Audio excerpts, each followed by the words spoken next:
Welcome into the Digital Center on WJHL Plus as we have a special program for you this evening. This is the Fugitive Coach, the search for Travis Turner.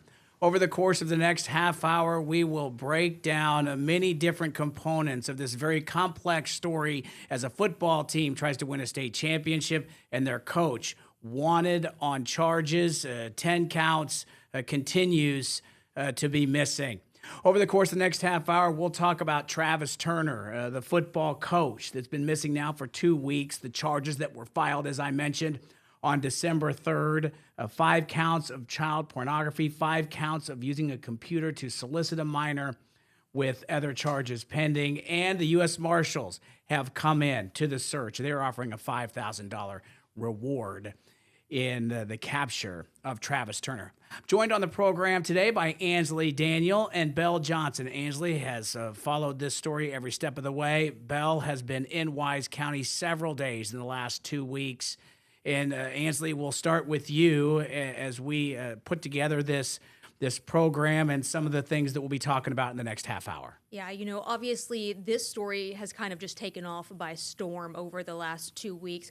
We want to talk about why there is a shortage of information in the case. We're going to take you from the time that we heard about this story all the way up until today. We're also going to break down a timeline of what's happened. Today is 2 weeks. We are on the 2-week mark. And so we want to break down what's happened every single day. We're going to talk to our reporters that have been there on the ground. We have a live report coming in just a few moments for you. We also want to take an in-depth look at the Turner family and their role in the community. A lot of folks, even from our region and obviously beyond, as all eyes are on this story, don't understand how prominent this family is in this small town. We also want to talk about the football team because, truthfully, that is a big reason as to why this story has taken off the way it has. But there are some high school kids that are just at the heart of this that are doing their best to bring home a state championship. And it's just this really interesting dynamic as they're continuing this run in the playoffs. Yeah, Ansley, we mentioned a live report. Brooke Malott is in Wise County. She will bring us a report later on in the program. We also want to bring in Belle Johnson, who spent many days in the last 14 days in Wise County, in Big Stone Gap, in Appalachia, and your perspective as you've watched this story evolve. Yeah, Casey. So my perspective coming in, for viewers who may not know, I'm originally from Alabama. I'm not from Southwest Virginia. So coming in, seeing how tight-knit this community is, how much this one person has impacted, like you said, two entire towns, really, if you count Appalachia and Big Stone Gap, really. Coming in and seeing just the impact this had, how much the community loves their Union Bears, how much the community loves their football. I was at the football game this past weekend for Union, seeing the community come out with their confetti cannons, filling the stands, seeing how much they're still supporting this team. That has been one of the major things that I've noticed. If we're just getting started on the Fugitive Coach, the search for Travis Turner, we'll be right back with more, including a timeline, exactly what got us to this point right after this. Welcome back inside the WJHL Plus Digital Center as we present the Fugitive Coach, the search for Union High School football coach and fugitive Travis Turner. I'm Casey Marler, joined today by Ansley Daniel and Belle Johnson. Before we dive into many of the topics, let's talk about the area that we are talking about. This is Southwest Virginia, very rural Southwest Virginia in Wise County. Union High School sits in the town of Big Stone Gap. It was a unified school between Powell Valley High School and Appalachia High School. Brought those two communities together in 2011 to create Union High School. It's a football crazy town with a very good football team. And then all of a sudden, just before the playoffs, Travis Turner goes missing, is a fugitive, and now has a $5,000 reward out by the U.S. Marshal Service for his return. Let's talk about Ansley and Belle. What makes this story so captivating? You're talking about, as a TV station, we've been bombarded by networks and major personalities, major news outlets trying to get more information about this. Yeah, I really think that what makes this story so interesting is the combination of the fact that there was a lack of information in the beginning, and honestly, 2 weeks later, it still feels like there's a lack of information. And the fact that this high school football team was getting ready to play their first game in the playoffs, they were getting ready to start their run for state. And I think that that is what really made this story take off the way it did. I think it really made a lot of people say, something's just not right here. We're going to talk a little bit later on about kind of the timeline in the beginning and maybe how, some things started coming together for us from a news standpoint. But I think that the fact that there was just this lack of information and the slow trickle of information is what made this interesting, especially considering that this coach was getting ready to, potentially continue to make a big name for himself and do something big for the school, and then he just disappears out of the blue. Yeah, absolutely, Ansley. I completely agree with you there. Having been on the ground, contacting all the parties involved, whether that be VSP, Wise County Schools, anyone who is included in this investigation, and them just repeatedly saying either we have no updates or there is no comment on the situation. As a reporter, it's been a little frustrating because I want to get that information out to the community. We want to be able to give updates as they come in, but there are some days where you go out there, you don't have any new information. You just kind of have to tell what you've seen for the day. So yeah, I completely agree with you. The stark contrast from those early days that we'll talk to Brooke about to where we're at right now, where it's literally just silence, radio silence throughout both Appalachia and Big Stone Gap. I want to give you an idea of some of the folks that have contacted us here at News Channel 11, CBS News, ABC News in Europe, News Nation. And these are just the major outlets that have contacted our newsroom directly looking for more information. And Belle, I'll throw it over to you. You have seen that. You touched on it briefly, but talk about being on the ground, trying to get more information, knowing that the nation is captivated by this, and at the same time, hitting brick wall after brick wall a lot of the time. Yeah, Casey, well, I'll just say what I said again. Yeah, it's a little frustrating because we do have these major networks coming in. They want this information as much as we do. And really, there's only so much you can do when you're on the ground, and really no one's either people are denying interview requests or you're not getting a comment on something you have asked about, whether that be a person on the street that you're just trying to get a reaction from, or like I said, these major players, Virginia State Police, Wise County Schools, things like that. Really just there's so many days where I went out there and I just had to tell myself, you may just have to say what you know already, just make a timeline once again. And that's really all you can do. Driving back and forth from Big Stone Gap to Appalachia, seeing if we can find these search crews, seeing if we can see anything new to provide that new information. Like I said, some days you just don't have anything new and you just kind of have to go with what you have. Yeah, one of the most difficult things that I came in contact in my one day up there was, they know the families, they know the players, they know the situation. Yet it's a tight-knit community, and right now it is really a concentration on the football team. I think that we all know that law enforcement, they have their own job to do as well, where they, can only release what they can, right? They sometimes know more than what they can release to the public. And I think that it is frustrating from a reporter standpoint, because especially with Summer Wells, everybody's been so hungry for information. They were so hungry for the tips and so hungry to find out what law enforcement was doing, but sometimes they just can't share that information. And I think that that's a big thing that a lot of folks don't really understand until you start working in this realm with these different agencies. Yeah, and very similar to what we're seeing now. A lot of dead ends on the news side of it. And as you mentioned, they're not going to share any more than they have to with us in any circumstance. Absolutely. And that's why we have people in Southwest Virginia, as we have throughout the last 14 days. 2 weeks ago today, we're going to go through the exact timeline coming up in just a few minutes. We heard Belle talk about how difficult it is at times to get official statements. But there's a reason for that, Ansley. And so we've done a nice job of explaining exactly, why legally it's more difficult to get information. And as a community on the border, we cover Tennessee and Virginia. This is kind of a new realm for us as well, because state law is different Yeah. in both cities. Honestly, state law between Tennessee and Virginia, it is almost two different worlds. It feels like sometimes when we work cases like this, Tennessee is sometimes feels like an open book compared to Virginia. But we actually had one of our reporters, Haley Pitcher. She spoke with the former Wise County Commonwealth's attorney, Chuck Slimp. He's always been great to speak with the media, but when he was in that role, he kind of was able to shed a little bit more light on why investigators and employers have to be so tight-lipped about what they see, what is coming in, and all these new details in the search for Turner. So we want you to go ahead and listen to what he had to say and hear her story.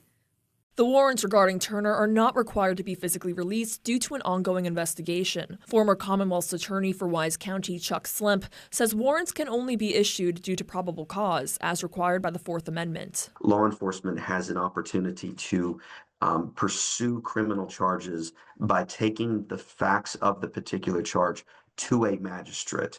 And that magistrate will consider whether there are sufficient facts to issue a warrant for someone's arrest, and the sufficient facts would be proven by probable cause that a crime happened. In Virginia, law enforcement is allowed to reveal as much or as little as they want regarding an active investigation. Slimp says documents from an active investigation are not considered public records and cannot be requested for release until the case's conclusion. Under the Virginia Freedom of Information Act, we prioritize the public release of information to the broadest extent possible, while also protecting the integrity of police investigations and prosecutions. And so what I mean by that is, under Virginia law, law enforcement active investigations are exempt from release under FOIA. School systems in Virginia are subject to the Freedom of Information Act, but personnel matters are exempt. Slimp explains a personnel file includes pay stubs, length of employment, and even an individual's name. Public records about someone's hiring date and firing date and any disciplinary actions or anything of that nature can be shielded from public release. Not can be, they must be shielded from public release because it is exempt from FOIA. And that's because the employee has a privacy concern. Slimp adds these factors are all in place to balance public information with a fair trial. We're in the information age and everybody expects to be able to know everything going on right now. Transparency is important, but so is preserving the integrity of a criminal case. That was News Channel 11's Haley Pitcher. And obviously, we know that there's not been a lot of information in this case. And Casey, you and I were just chatting about how difficult it is sometimes to work across the two states and to, have this lack of information. You were out there that one day and you noticed that firsthand. Yeah, the silence is what stuck out to me. And Belle, you've seen it several days over the course of the 2 weeks. Well, let's dive into the timeline.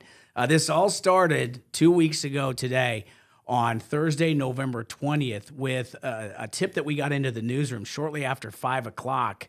Our team reached out to the Virginia State Police as well as the Wise County schools officials, and that's what really got the ball rolling. And Ansley, you can take us through those first couple of days when it was still a relatively simple story. You just had a coach that they were trying to ask questions, and then it evolved. Yeah, and speaking of the silence, I mean, that was, I think, what stuck out to all of us in the newsroom on Thursday. Obviously, when you get something that comes in at 5 o'clock, you know that you're probably not going to get any information until the next business day. That's just how it goes.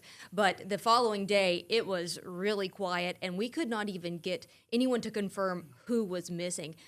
So we ended up reaching out to the superintendent of Wise County Schools, Mike Goforth.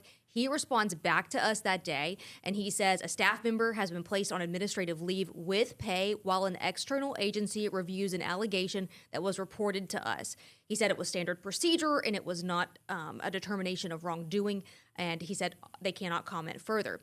This was, at this point, we had heard about who it was, but nobody was confirming, so there was no way for us to put two and two together officially for the public. And then we reach out to Virginia State Police, and they were the ones that kind of gave us a little bit more information than what the school system did. This is what they had to say. They said, as part of the early stages of an investigation, Virginia State Police special agents from the Bureau of Criminal Investigation and the Whitfield Field Office were sent to a residence of Travis L. Turner, he's 46 years old, of Appalachia, Virginia, last evening. So this, again, was on Friday. They were talking about what happened Thursday night. They made it clear, though, that this was part of an investigation and not to arrest him. And they said that while they were on the way, the agents were informed that Turner was not there anymore. And they said at the time, Turner had not been located and their investigation remains ongoing. All of this is still true to this day. Obviously Turner's not been located. This investigation remains ongoing. But I think it was very interesting that VSP put out that they were not going to arrest Turner. They were just going there as part of an investigation, and that they were somehow informed on the way there that he was no longer there. And mind you, this is all the day before this big playoff game, before this team gets ready to go and play the first state playoff game. So this day, we also hear from the Wise County Schools athletic director. He tells us that Jason Edwards is going to handle coaching duties for Saturday's playoff game. And again, at this point, nobody's putting two and two together. So then let's go into Saturday. This is the next day. Obviously, it's a weekend. This is when our crew sees two different stories going on. We see the canine units. We see bloodhounds out there. Our crew sees drones, search parties near his home there in the Appalachia area. As you can see, there are the crews there. This was November 22nd. You can tell they're droning. You can tell that there are different groups out there. You can also know that that is the day that Union High School wins their game 40-7 against Lee High School, and they advanced to the next round. And so that is when Brooke was out there that day, and she is going to join us now. She's out in Wise County today. Now, Brooke, tell us a little bit about that first day when you were out there. You actually were the first person to be out there and actually get somebody from Virginia State Police to talk to you. Yeah, Ansley, I came out here obviously on Saturday, November 22nd, and I was greeted seeing VSP as well as the Wise County Sheriff, and I was able to speak to one of the first sergeants of VSP. He kind of just told us that right now the search just remains ongoing, and then I head out to the game, and there, I was able to talk to the superintendent of Union High School, and at that time, he just referred back to the statement that they had sent out. And again, when you were here in the news industry, you know that that slow trickle of information is going to continue, especially on a weekend. So Sunday is when the Virginia State Police listed Turner as a missing person. And then we jump ahead to Monday, and Belle, that was when you were out there Monday, November 24th, right? Yeah, Ansley, that was my first day out there covering this story. And frankly, going in with very little information ahead of time, all I had was what Brooke had the Saturday beforehand, and then when he was listed on the missing person. So I remember going out there, just kind of walking around trying to see if we could get anyone to speak on camera. I believe we got a few statements that day, but really walking around trying to ask community members, hey, can you speak on this? Can you speak on this? And all of them saying they did not want to be on camera or declining completely, which frankly, I know we said earlier about people not wanting to speak and not wanting to give statements on this. And frankly, with this situation, I cannot say I blame them because like we said, it is a very tight-knit community. So that's really what I noticed first day going out there. And mind you, at this point, this was before any of the charges had been put out. We had heard a tip, but we didn't know exactly what was happening. So VSP, the following day, on Tuesday, officially classifies him as a fugitive, issuing 10 warrants for arrest, and also says that there are others pending, 5 counts of child pornography, and also 5 counts of using a computer to solicit a minor. And again, more charges pending. We don't know what those are, but we're hoping to learn more about that as we go on. And then we also hear from the family for the first time. There's an attorney that steps in, and I think that, here in the news industry, that's when we all kind of perk our ears up. And so Adrian Collins is representing the Turner family. He issues a statement on their behalf, and he says, I speak today on behalf of Coach Turner's family. They say that they remain prayerful for a safe return and for everyone affected by the circumstances surrounding the disappearance. They talk about their faith a lot in this, trust in God to bring him home. But then they go into the allegations, and they say that these allegations should be addressed through the proper legal process and not towards speculation or rumor. And they're asking the public and the media to show compassion, accuracy, and respect for them. And again, at this point, no, they're not wanting any questions, but this comes after these charges are dropped. There had been a lot of chatter going on in the community, a lot of chatter going on online, And then we also hear from the current Commonwealth's attorney for Wise County that day and the city of Norton, Brett Hall. He releases a statement on the charges. He says that his office is aware of this ongoing investigation pertaining to the charges against the head coach, Travis Turner of Appalachia, but says that per the Virginia rules of professional conduct set forth by the state bar, they're not allowed to comment any further. And I think that's kind of what we continued to run into that entire week, especially as we led up to Thanksgiving. And, you know, Brooke, you were out there. Casey, you were even out there too the day before. Very quiet. You know, it's always going to be quiet the day before Thanksgiving. But, you know, as I made my way through both Big Stone Gap and Appalachia, it really was eerie in a community that would be so excited about a football game against an arch rival team in Ridgeview. Just how quiet it was. And, you know, they were having a hard time, you know, celebrating success and managing this issue as well. Yeah, so let's go ahead and kind of continue to move through that Thanksgiving week. So obviously Black Friday hits. As we all know, as you just mentioned, Casey, not a lot going on before Thanksgiving, not a lot going on after Thanksgiving. However, the family's attorney the Saturday after did issue a statement. And we just want to point out a little bit of the statement to you. Is a pretty long statement that he issued, but it said the last known contact the family had with Travis happened on or about Thursday, November 20th, after he left his home to walk in the woods. This is when they said he had a firearm. The family is sending this out. They said that he's believed to have entered a heavily wooded and mountainous area. And again, at that point, no warrants for arrest had been issued. So we wanted to point that out because that was a really big part of all this. The attorney really hit home on that when he was speaking with our reporters. He says that his wife then notified law enforcement, and she was told that a missing person report could not be filed until at least 24 hours. That's pretty standard for adult missing person cases that, you know, you gotta have to give it some time. So we're all used to that here. And then they also said that family and friends were continuing to search for him too. But we did reach out to VSP. We were like, hey, did you know if he had a gun? Can you confirm this? And they said, we can't release or confirm any information as to whether or not Turner has a gun. But this is when the second round of the playoffs are happening, right, Casey? And Union High School wins that game over Ridgeview. Yeah, a very close game. Union beat Ridgeview 42-21 in the regular season, then come back last Saturday and win 21-14. Had to hold off a late Ridgeview rally at the end to win that game. So just adding to, you know, a couple things stick out as you go through the timeline, Ansley. Number one, that issue with the gun is kind of a microcosm of the entire reporting that we've tried to do. The family attorney Collins, comes out and says he walked into the woods with a gun. Mm-hmm. We immediately reach out to the VSP and said, we don't have a statement on that. And that's kind of the dynamic we've been working with. You've been out there all week. Belle, talk about, let's go into Monday. And, that's when we start to get more information. Reward comes out and some of the things you've seen this week. Yeah, absolutely. Well, starting Monday, that is when the U.S. Marshals offered the reward for Turner. So once we got that information in, we reported that. That was really the only information we got. But then I was driving around earlier this week, and we had not seen anything, had not really seen much action since Brooke had been out there that very first day of the search that Saturday. And we pull up the Appalachian High School, and that is when we see the U.S. Marshals with VSP in action. They are still out there. They are still searching. Now, we could not get anyone to speak on camera about this, of course, but that shows, they are still going, still active in this investigation. Now, Belle, I just want to ask you, as somebody that's been out on searches like this a couple of times in my career, when you go from seeing nothing to a bunch of law enforcement gathering together from multiple agencies, what's the first thing that hits your mind?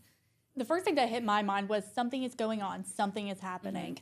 Mm-hmm. Frankly, my heart started racing when I first saw that site because like I said, we had not seen anything. And then all of a sudden I see about 8 or 9 cars just parked in the same area.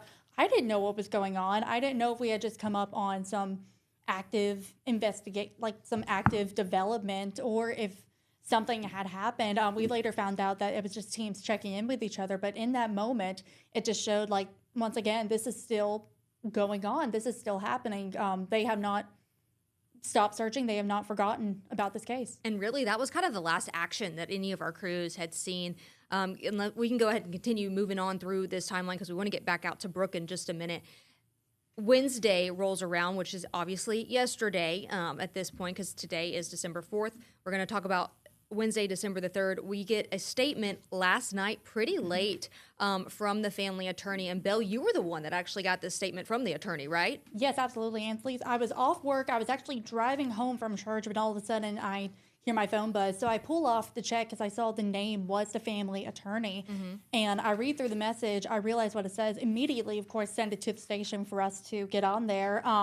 So, yeah, it was very interesting, especially the timing of him sending this texting it to me. Really, we didn't even get in a station email or anything. And just to kind of recap, this is, again, is a long statement. You can view all of these on our website. But the attorney is sitting here telling us, saying that, you know, everything has been searched, this family's home, all their items, saying that he had left the home with a firearm, also talking about different facts, saying that his car and his keys were left there, saying, you know, talking about medication, glasses, typical things we hear in missing persons cases. Also, his wife and kids are starting to plead for him to come home.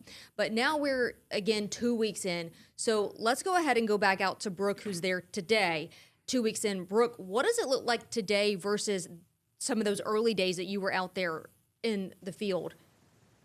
Yeah, Ansley, it is completely a night and day difference from when I was here on Saturday, and you could see the footage of the drones and the SP as well as Wise County just searching here at the old Appalachia High School. However, today we haven't really seen much here. They've been using this as the central point for them looking in the Appalachian Mountains. However, like I said, we haven't really seen much going on today, same as yesterday as well. As the team gets ready for a state semifinal game against Glenver, the Highlanders, 3-time defending state champions. Union trying to go to the state championship for the first time as a school. And that's really the dynamic that brings all of this together. The football dynamic, a football crazy town with two merged schools with a history of state championship success. And Travis Turner was at the center of it, as he has been for 3 decades. In the late 1990s, Turner, the left-handed quarterback, was a superstar for Appalachia High School, leading his team to 3 state championships. His father, Tom Turner, is a Hall of Fame football coach, got inducted into the Virginia State High School League Hall of Fame in 2005. So this is a name that is synonymous with football and football success, a centerpiece of the entire community for the last 30 years. And as you mentioned, Casey, that is what I think has really made this story take off, from this, you know, coach that's missing to, okay, why did this coach go missing as we are getting ready to go to the state playoffs? And what's really sad in a way about all of this is, as you just heard from the players and the interim coach, you know, these kids, this is a once-in-a-lifetime opportunity. This is something that these kids will talk about for the rest of their lives, you know, not only the run, but if they win. Can you imagine? I mean, we know how big of a deal it is for a team in our viewing area to win, so we know what that means for a small town. And, Belle, you have been out there. Casey, you've been out there. What has it been like to kind of watch that part unfold for all of this? Again, you know, just these kids are working their hardest, and it's kind of overshadowed by all this. Yeah, Ansley. Really, it shows how hard they work and their resilience through all this. When I was at the game this past Saturday, I also talked to the interim football coach right now and just asked him, what has the resilience of the team been like? He said, like Brooke said in her package, they've had student leaders step up, just kind of guide the younger ones along. Really, they've been telling them, as far as I understand, they've been telling them, don't listen to the outside influence right now, which I believe is very smart advice in order to keep them going during this time. Casey, what is your thoughts been on all this? My thought is what a great distraction for these young players and these high school kids to have the football team continue to play and succeed, and the community can literally grab onto them. You've seen through social media. Don't forget to root on the boys. They're independent issues right now as far as this football team and the alleged impropriety of the head football coach. And the story continues. Bullitt Park, at 2:00 this afternoon or Saturday afternoon, it all goes away because the Glenver Highlanders are there, and it's a chance to go to the state championship football game. And so for at least another weekend, there is a chance at distraction and the success of this football team. Well, that'll do it for Ansley, Daniel, Bell, Johnson, Brooke Malott on the scene, Director Murray Lee. Murray, thank you very much for punching the buttons for this. I'm Casey Marler. You've been watching The Fugitive Coach on WJHL Plus.